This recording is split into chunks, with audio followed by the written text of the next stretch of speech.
Sebuah pesawat kargo terbang membawa muatan misterius.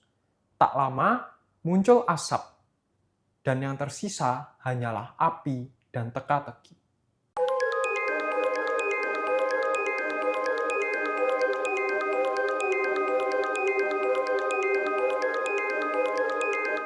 Halo, selamat datang di Sky Enigma. Hari ini kita akan membahas mengenai suatu peristiwa yang melibatkan pesawat kargo yang sangat terkenal di dunia yang bernama UPS Airlines. Apa yang kamu ketahui tentang penerbangan kargo? Nah, penerbangan kargo itu beda dengan kargo darat atau kargo laut ya.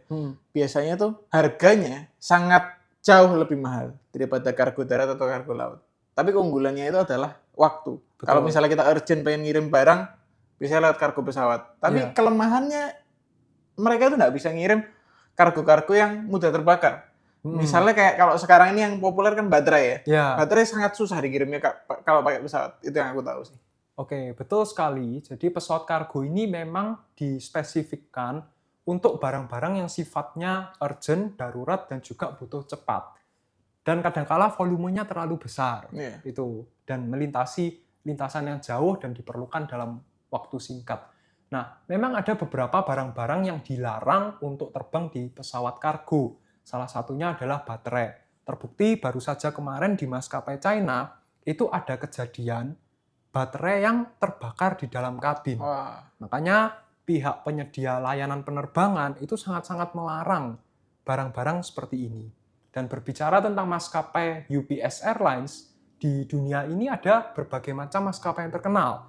Ada UPS, kemudian ada FedEx, lalu ada DHL. Bahkan yang di China yang saat ini terkenal adalah SF Express. Itu juga tidak kalah performanya begitu. Dan cerita dari maskapai ini bermula pada tahun 1907. Memang awalnya belum ada pesawat ya, dia hanya layanan kurir biasa. Kecil-kecilan, melayani yang lokal-lokal saja di domestik Amerika Serikat. Karena UPS itu sendiri namanya adalah United Parcel Service. Barulah pada tahun 1988 mereka melakukan ekspansi ke kargo udara dan mereka mulai membranding namanya dengan UPS Airlines. Nah, dan dari situ itu ada beberapa fakta-fakta yang cukup mengejutkan ya dalam operasi pesawat kargo ini. Karena berbeda dengan pesawat komersil, mereka ini sama-sama 24 jam kontinu tanpa henti, tapi mereka ini tidak memerlukan kru dalam jumlah banyak. Jadi kalau di pesawat itu biasanya kalau komersil kan ada para pilot, kemudian cabin crew. Nah, kalau ini hanya pilotnya saja, lalu di belakangnya itu adalah kargo yang banyak dan berharga. Biasanya begitu. Dan mereka ini dijadwalkan armadanya itu sendiri memiliki lebih dari 280 pesawat UPS Airlines ini. Dan dalam sehari mereka bisa terbang 500 penerbangan. Nah, ini suatu hal yang mengejutkan dan menarik ya, karena yang menarik itu bukan dari sisi jumlah pesawatnya, tapi bagaimana mereka punya suatu sistem yang mampu menjadwalkan serumit itu. Nah, ini tentu sangat menarik, karena kalau misalnya jadwalnya ada yang delay, kemudian ada cuaca buruk, itu tentu berpengaruh pada operasi mereka.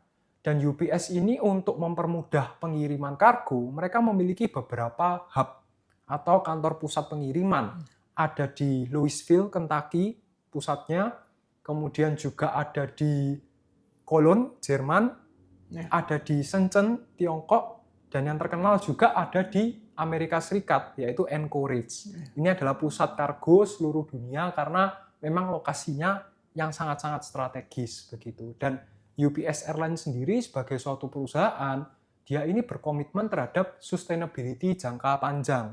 Sehingga mereka juga banyak investasi untuk jenis-jenis pesawat yang cukup modern, seperti Boeing 747-8 Freighter, kemudian ada beberapa varian lain, itu semisalnya untuk Boeing 767 dan lain sebagainya.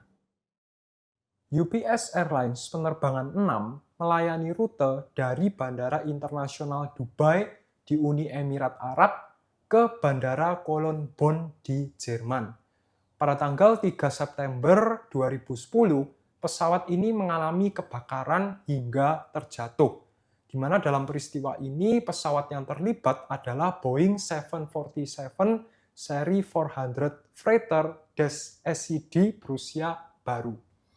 Sebagai background, pesawat ini baru saja mengalami pemeriksaan atau maintenance besar yang dijadwalkan biasanya tidak dalam jangka waktu pendek ya. Ya. Jadi sekali misalnya dalam setahun atau 2 tahun begitu. Dan kru kokpit ini sendiri terdiri dari seorang kapten dan juga seorang first officer dengan jam terbang yang tinggi. Dan kapten ini telah terbang untuk maskapai UPS Airlines selama 15 tahun, sedangkan first officer ini baru selama 4 tahun. Nah, sebelum kita masuk ke dalam kronologi kejadian secara lebih detail, kami ingin mengingatkan para penonton dan pendengar untuk terus mendukung kami dengan cara follow atau subscribe, kemudian berikan like, komentar mengenai saran episode berikutnya, serta share kami di seluruh media sosial, baik itu di YouTube, Spotify, Instagram, dan TikTok. Kronologi dari peristiwa ini bermula pada pukul 18.53 waktu setempat, saat pesawat lepas landas dari Dubai. Tak lama setelah itu, pada pukul 19.15, muncul peringatan yang sangat dikhawatirkan oleh para pilot, yaitu Fire Main Deck Forward. Jadi kalau ada api di dalam pesawat, itu menimbulkan ketakutan, karena mereka mau lari kemana gitu. Dan para pilot itu confirm melaporkan adanya api di kokpit, dan akhirnya mendeklarasikan keadaan darurat. Kemudian mereka mengkomunikasikan ke petugas ATC bahwa ada api. Ya. Namun komunikasi ini terganggu karena asap tebal ini masuk ke dalam kokpit sudah. Dan waktu itu mengganggu panel radio. Jadi sangat sulit untuk milih frekuensinya ya. Betul. Namun akhirnya mereka sukses. Dan pesawat ini ditawari untuk divert ke Doha. Namun kapten itu posisinya milih untuk kembali ke Dubai aja. Karena posisinya memang berdekatan ya. Dan kapten merasa bahwa ya kalau balik ke Dubai itu enggak seberapa jauh begitu. Dan setelah autopilot dicabut, kapten menyadari bahwa kontrol elevator untuk pesawat itu hilang. Ini mengerikan sekali. Sudah ada api, kemudian kontrolnya hilang. Betul. Bagaimana cara mereka bisa kembali? Sangat sulit. Begitu. Dan ada satu faktor lagi yang mengkhawatirkan. Dalam kondisi seperti itu, biasanya mereka akan langsung menggunakan masker oksigen. Supaya bisa bernafas ya. Banyak kasus-kasus yang kita bahas sebelumnya, mereka langsung pakai masker oksigen. Tetapi masker oksigen milik kapten itu gagal. Dan akhirnya first officer terpaksa harus mengambil alih. Dan apa yang dilakukan oleh kapten ini?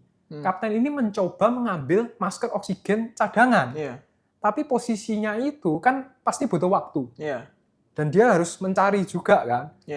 Waktunya itu dia tidak memakai masker, menghirup asap-asap berbahaya tadi. Bahaya banget itu ya. Bahaya banget. Dan akhirnya kehilangan kesadaran. Waduh, gimana terus? Jadi mulai detik itu, first officer sendirian.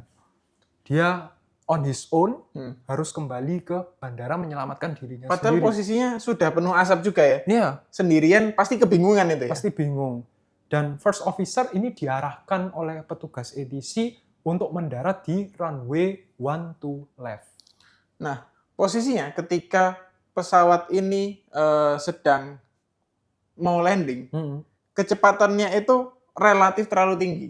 Dan juga ketinggian untuk pendekatannya itu terlalu tinggi. Jadi roda pendaratan itu tidak bisa turun karena ada sistem yang menghalangi. Ya. Karena kalau kecepatan atau ketinggian terlalu tinggi itu rodanya tidak bisa turun. Dan ketika posisinya sudah mau mendarat dengan tidak ada roda, itu pesawat menabrak tanah dengan sudut dangkal dan dengan kecepatan tinggi di antara Emirates Road dan juga Al Ain Highway. Dan akibat dari tabrakan tersebut, pesawat akhirnya terpecah dan kedua orang kru yang di dalam kokpit meninggal dunia. Jadi suatu peristiwa yang sangat tragis. Nah, setelah peristiwa ini berlangsung, pihak General Civil Aviation Authority atau GCAA dari Uni Emirat Arab itu memimpin investigasi serta bekerja sama dengan Amerika Serikat, Bahrain, dan juga maskapai itu sendiri. Kenapa Amerika Serikat dilibatkan? Karena pesawat ini adalah pesawat Boeing miliknya Amerika Serikat. Dan ternyata dari bukti-bukti yang ada, catatan-catatan perjalanan, ditemukan pesawat ini membawa muatan kargo berisi lebih dari 81.000 baterai litium. Ya. Dan itu terbakar sendiri. Kalau kita bawa kargo power bank aja biasanya nggak boleh kan, harus di carry-on kan. Iya. Ini 81.000, wah, banyak banget ya itu. Banyak sekali. Dan kita tahu bahwa litium ini adalah unsur kimia yang sangat reaktif. Banyak video-video di YouTube yang menunjukkan dia kena air saja, bisa langsung meledak. Ini menunjukkan sifat reaktifnya itu. Dan seharusnya ada protektifnya. Supaya peristiwa ini tidak menyebar. Ternyata anti api gitu ya. Pelindung kargonya juga gagal saat kebakaran dimulai. Dan ada satu faktor lagi, air conditioning tank 1 mati tanpa alasan. Parah sekali. Parah sekali. Dan ketika itu, asap tebal yang ada di kokpit itu membuat kapten itu mengalami hipoksia atau kekurangan oksigen. Karena karbon monoksida itu kan lebih gampang terserap ya ke darah.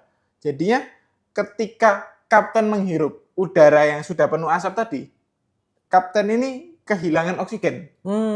Jadinya karena tidak ada maskernya rusak kan tadi, maskernya rusak, jadi dia terpaksa harus nyari, dan ketika mencari itu dia menghirup asap-asap tadi. Jadinya hipoksia, kehilangan kesadaran.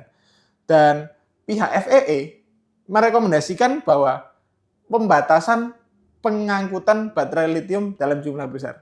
Ini adalah revolusi yang besar-besaran ketika itu.